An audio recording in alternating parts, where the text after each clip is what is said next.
जय श्रीराम। शुक्लांबरधरं विष्णुं शशिवर्णं चतुर्भुजं प्रसन्नवदनं ध्यायेत् सर्वविघ्नोपशान्तये। रामाय रामभद्राय रामचन्द्राय वेधसे रघुनाथाय नाथाय సీతాయ పతయే నమః. వాల్మీకి రామాయణం పుల్లల శ్రీరామచంద్రుడి గారు తెలుగు చేసింది. అయోధ్యకాండం 4వ సర్గలో ఉన్నాం.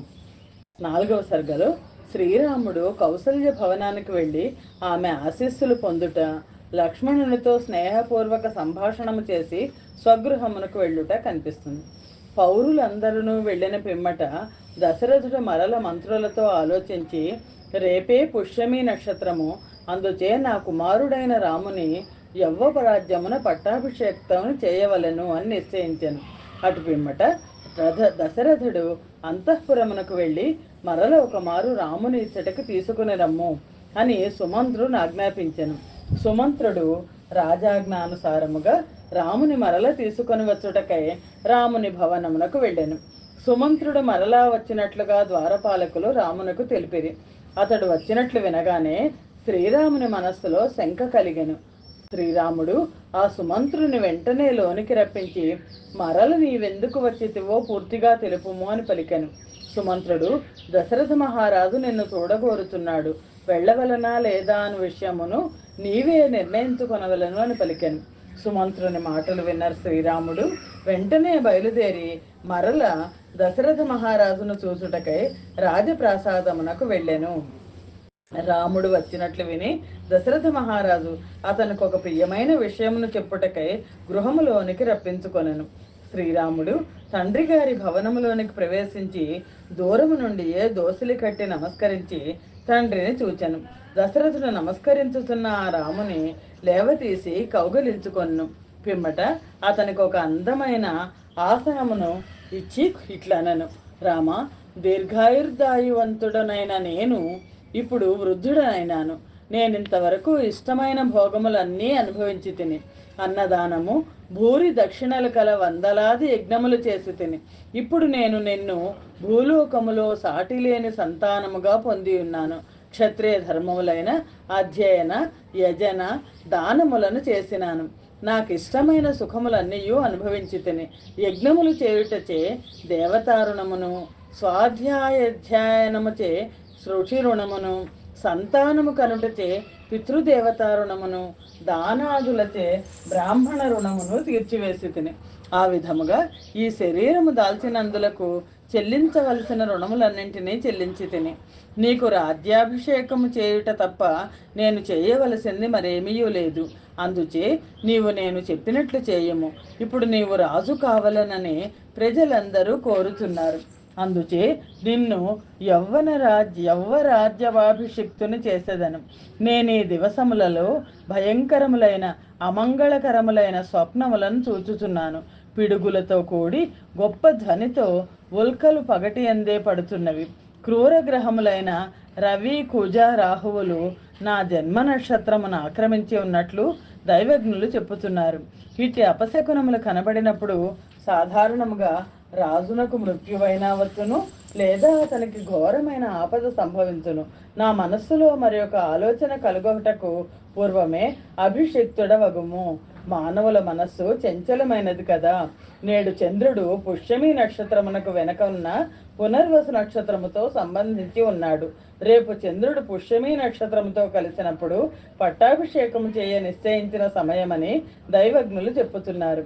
అందువలన నీవు పుష్యమి నక్షత్రమునందు అభిషిక్తుడవగుము. నా మనస్సు నన్ను తొందర పెట్టుతున్నది. నిన్ను రేపు యవ్వరాజ్యాభిషిక్తుని చేసేదను. అందుచే భార్యా సమేతుడవై నీవు ఆత్మ నిగ్రహవంతుడవై ఇది మొదలు రాత్రి అంతయు దర్భాసనముపై శయనించి ఉపవాసము చేయవలెను. ఇట్టి కార్యములకు సాధారణముగా అనేక విఘ్నములు కలుగుతుండును. అందుచే నీ మిత్రులందరూ అప్రమత్తులై అన్ని విధములా నిన్ను రక్షించవలెను. భరతుడు ఈ నగరము నుండి దూరముగా ఉండగానే నీకు అభిషేకము జరగవలనని నా అభిప్రాయము. నీ సోదరుడైన భరతుడు అన్నగారిని అనుసరించియే ఉండువాడు. ధర్మబుద్ధి కలవాడు, దయాశీలుడు, ఇంద్రియ నిగ్రహము గలవాడు, సత్పురుషుల మార్గమును చెరించువాడు. ఇదంతయు వాస్తవమే. కానీ ధర్మనిరతులై సన్మార్గమున వర్తించు మనుషుల చిత్తములు కూడా చంచలము కావచ్చునని నా అభిప్రాయము. దశరథుడు రేపు జరగనున్న అభిషేకము గురించి ఈ విధముగా చెప్పి నీవు వెళ్ళమని అనుజ్ఞయ్యగా రాముడు తండ్రికి నమస్కరించి తన భవనమునకు వెళ్ళెను.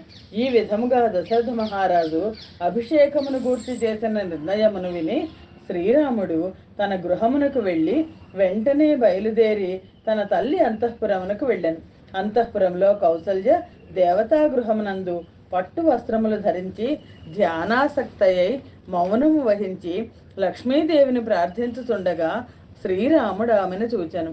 ప్రియమైన రామాభిషేక వార్త విని సుమిత్రయు లక్ష్మణుడును అంతకు ముందుగానే అతడకు వచ్చి ఉండిరి.